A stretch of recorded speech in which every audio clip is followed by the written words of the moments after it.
Vous savez, s'il y a un truc qui m'a fait marrer et que je vais retenir de 2016, bah, c'est la façon dont on a traité 2016. Surtout sur les réseaux sociaux, on en a fait un perso à part entière, l'incarnation de Satan. Non mais sans déconner, le Time s'est trompé, la personnalité de l'année c'était pas Trump, c'était 2016. Mais bon, faut dire que jusqu'au bout on aura vécu pas mal de tragédies et la perte d'immenses artistes. Donc oui, c'est une année qu'on ne va pas regretter. Même s'il y avait quand même de bonnes choses. Et on va voir ça avec une sorte de Comics Awards, le meilleur de 2016 en comics, un classement concocté par moi-même. Meilleur film, meilleure série télé, meilleure nouveauté, meilleur éditeur, bref, je me fais plaisir, je vais pouvoir parler de trucs dont je n'ai pas pu parler sur la chaîne cette année, et même j'espère te faire découvrir 2-3 trucs. Allez, c'est parti, on va commencer par une catégorie qui porte le nom d'une excellente rubrique sur YouTube, le meilleur one-shot 2016. Pour être honnête, j'ai créé cette catégorie juste pour pouvoir parler de ce numéro. DC Universe Rebirth numéro 1 est un one-shot écrit par Jeff Jones et dessiné par Gary Frank et Ivan Reis entre autres, et qui marque un peu la fin de l'ère New 52 et le début de l'ère Rebirth. C'est donc un reboot d'un reboot, plutôt un relaunch retconné d'un reboot, bref, un second New 52. Mais pourquoi Rebirth ? Parce qu'en rebootant son univers en 2011, DC s'est un peu mal démerdé, alors qu'on a eu des bonnes choses comme Wonder Woman ou Animal Man, mais dans l'ensemble, les séries sont devenues très moyennes, voire assez nulles. L'univers était complètement confus, on a eu des décisions éditoriales assez étranges, bref, il était temps de changer les choses. Ce qui nous amène à Rebirth, c'est donc le numéro DC Universe Rebirth, où DC va ramener un ancien personnage de Pre-New 52, qui va changer un peu la timeline et dévoiler une nouvelle menace. Pour nous lecteurs, c'est la promesse de retrouver un univers d'ici frais, mais qui n'oublie pas ses origines, et sans spoiler, c'est ce qu'il y avait de mieux à faire. En plus, c'est écrit par Jones, qui n'a jamais été aussi en forme, et c'est une narration assez méta, où il s'excuse en fait des New 52. Et puis les dessins, c'est du Gary Frank, de Ivan Reis, je sais pas, bref, c'est de toute beauté. Par contre, j'ai un peu de mal avec le twist final, pour moi ça devrait rester juste un clin d'œil, un truc très méta, très intelligent, pas exploité du tout, mais apparemment DC Comics a décidé de me contrarier. Bref, j'ai un peu peur pour l'avenir, mais wait and see. Comment ça tu connais pas The Fix ? Écrit par Nick Spencer et dessiné par Steve Lieber, The Fix c'est juste ma série préférée de l'année et c'est à retrouver chez Image Comics. Au moment où j'enregistre, c'est pas dispo en VF, par contre dès que ça le sera, foncez. Non sérieux, c'est vraiment excellent. On y suit deux criminels de Los Angeles qui s'avèrent être le jour des flics, ce qui les aide pas mal à se couvrir quand ils doivent enquêter sur leur propre braquage. Malheureusement, ils sont un peu crétins, ils ont de grosses dettes à force de parier dans des combats de robots, et leur boss, c'est juste un gros psychopathe. Bon, alors vu comme ça a l'air d'être le père de famille idéal, sauf que c'est le genre de mec à faire ses courses dans un marché vegan juste après avoir fait cramer vivant les enfants de sa cave. Oh mon dieu, Phil serait vegan ? Bref, ils vont être forcés à accomplir une mission et pour cela ils vont devoir se confronter au meilleur flic de Los Angeles, l'invincible, l'incorruptible, Pretzel. Un petit bagel tout mignon. Et je vais pas en dire plus parce que c'est vraiment très bon, c'est très bien écrit, c'est très drôle, c'est un univers, un humour qu'on pourrait rapprocher un peu à celui de GTA avec une critique de la société actuelle et des personnages complètement fous. Mention spéciale à Miley Cyrus et bien sûr le héros de ce comics, Pretzel. Sérieux, je veux un chien comme ça. The Fix donc c'est génial, c'est mon coup de cœur de 2016 et si vous voulez pas attendre la VF, le téléchargez pas, allez dans un comic shop ou commandez-le. C'est à 10€ le premier TPB et franchement très bon achat, de la très bonne cam. Bah ouais, ça a débuté en 2016 donc forcément The Fix. Mais allez, soyons joueurs et parlons d'une autre série, et là ça va être un peu compliqué parce que ça se joue entre pas mal de titres. Chez DC avec son DC Rebirth, je pense automatiquement à Superman, qui est vraiment une excellente série, qui est une vraie bouffée d'air frais dans l'univers Superman, on retrouve le vrai Superman, qui est en plus papa cette fois-ci, une énorme évolution qu'on attendait tous, et qui est vraiment bien écrite, sa relation avec son fils, avec sa femme et tout. Vraiment Superman c'est vraiment très bon, c'est meilleur que Batman et meilleur que Wonder Woman, bref, n'y croyez plus trop, mais voilà, le vrai Superman, la Superman Family est revenue. Donc c'est Green Arrow qui est vraiment très cool, Deathstroke, et voilà, dans les titres principaux, c'est ceux qui m'ont le plus marqué.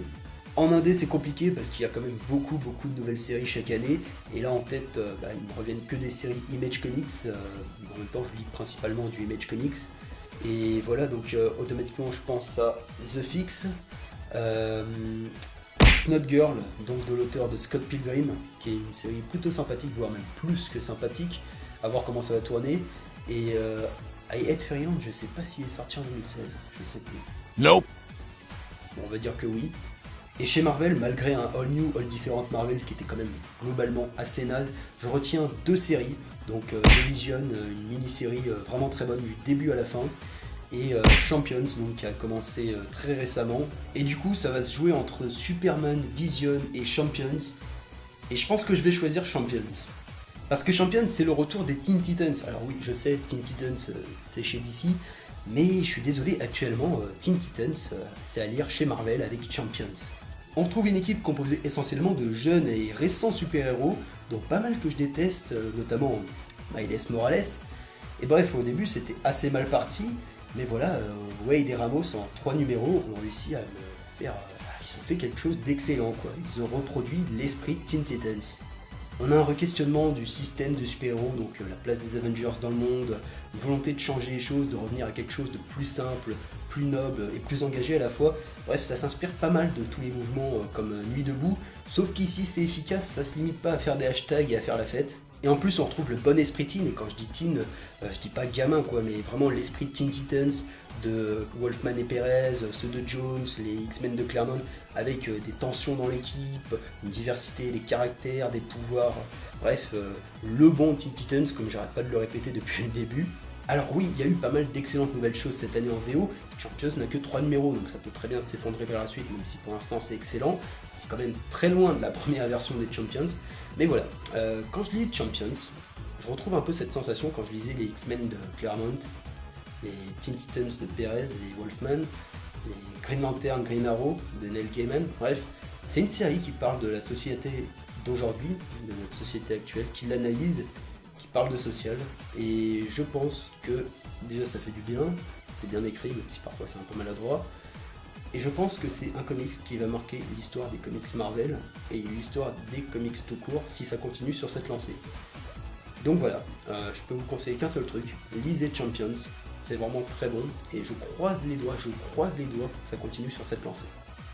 Comme quoi, il y a encore du bon chez Marvel. Parce que c'est juste génial que quelqu'un se soit engagé en France à relancer Valiant Comics, alors que c'est un projet vraiment, mais vraiment très risqué.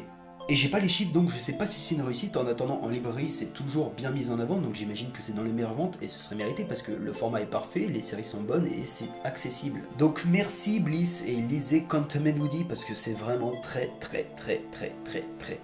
bon. Alors mon cœur dirait Image Comics parce qu'on y trouve The Fix, The Walking Dead, Saga, Descender, toutes les séries de Remender, I Hate Fairyland, bref, plein de bonnes séries. Et puis on va être honnête, actuellement c'est un peu le meilleur éditeur comics US. Mais je peux pas fermer les yeux sur le Rebirth de DC, qui a apporté quand même quelques boosts, mais dans l'ensemble on a quand même de bonnes séries, voire d'excellentes surprises. Alors j'espère que ça va pas devenir un New 52, ça a pas l'air de partir là-dessus. En attendant, c'était courageux de la part de DC de s'excuser, d'avouer que les New 52 c'était pas bien, qu'ils avaient des choix éditoriaux étranges. Bref, de s'excuser auprès de leurs lecteurs et que c'était l'heure de repartir sur de bonnes bases. Ce serait bien qu'ils aient la même idée pour les films. Enfin bref, c'est un autre débat. En attendant, merci DC.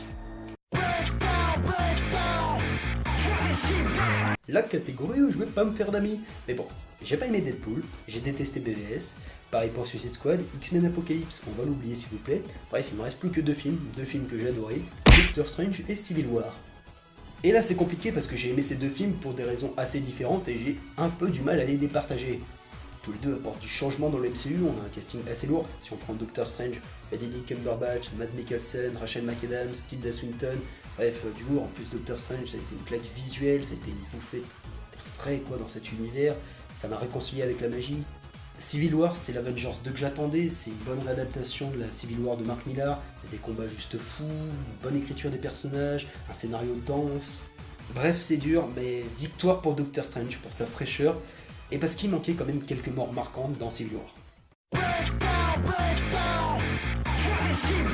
En fait, à part Walking Dead, les séries Netflix, Agents of S.H.I.E.L.D. et Arrow, oui Arrow c'est de la merde mais c'est la première série que j'ai suivie en VO donc voilà, je m'accroche un peu. Le reste, les adaptations de comics, ça me gave un peu quoi. Et encore, à part la série Netflix, excepté celle-ci, le reste me gave peu à peu. Et là débarque sur EMC Preacher, donc adapté du célèbre comics du même nom, que j'avais pas lu à l'époque, parce que pas les sous, mais j'en avais entendu que du bien, donc je me suis lancé la tête la première. Et Madre de Dios, la vache, quelle claque! Alors c'est pas la série de l'année, mais c'est une excellente série et elle m'a fait du bien.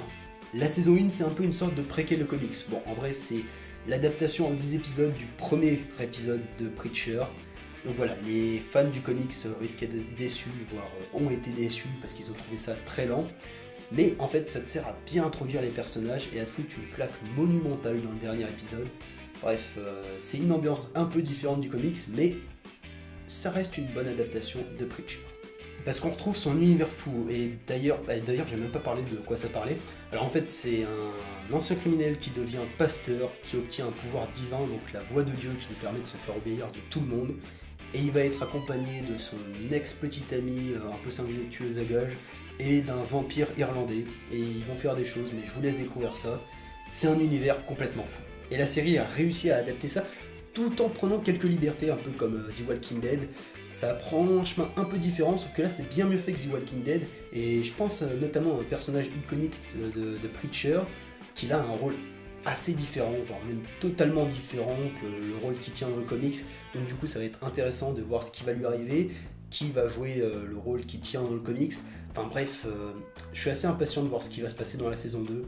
Et on a une réal vraiment soignée, un générique qui est l'un de mes préférés de cette année, un très bon casting et surtout deux de mes scènes préférées de l'année. Je pense notamment au combat divin dans le motel et surtout la première apparition de Dieu qui est juste... putain, je l'ai rematé 3 ou 4 fois cette scène, c'est vrai petit plaisir. Alors je vous en prie, matez Preacher, c'est vraiment très très bon et vivement la suite. Et voilà, c'est tout pour le meilleur de 2016. Alors oui, j'aurais pu ajouter quelques catégories supplémentaires, mais genre le meilleur artiste, le meilleur scénariste, je suis incapable de dire quel est le meilleur artiste de 2016, sérieux. Puis bon, je pense que la vidéo est déjà assez longue comme ça. Et maintenant, c'est à vous de donner vos choix dans les commentaires. Alors, quel est le meilleur de 2016 selon vous? On se retrouve prochainement, quant à nous, dans une vidéo, probablement un one-shot, ou une vidéo un peu spéciale sur un personnage de DC spécifique. Donc, un sujet qui me semble est inédit en France. Je vais pas trop m'avancer parce que ça se trouve, je suis en train de dire une grosse connerie. Enfin, j'ai hâte de vous montrer ça. Et que vous dire de plus? Bah, lisez des comics, bonne année, et adios!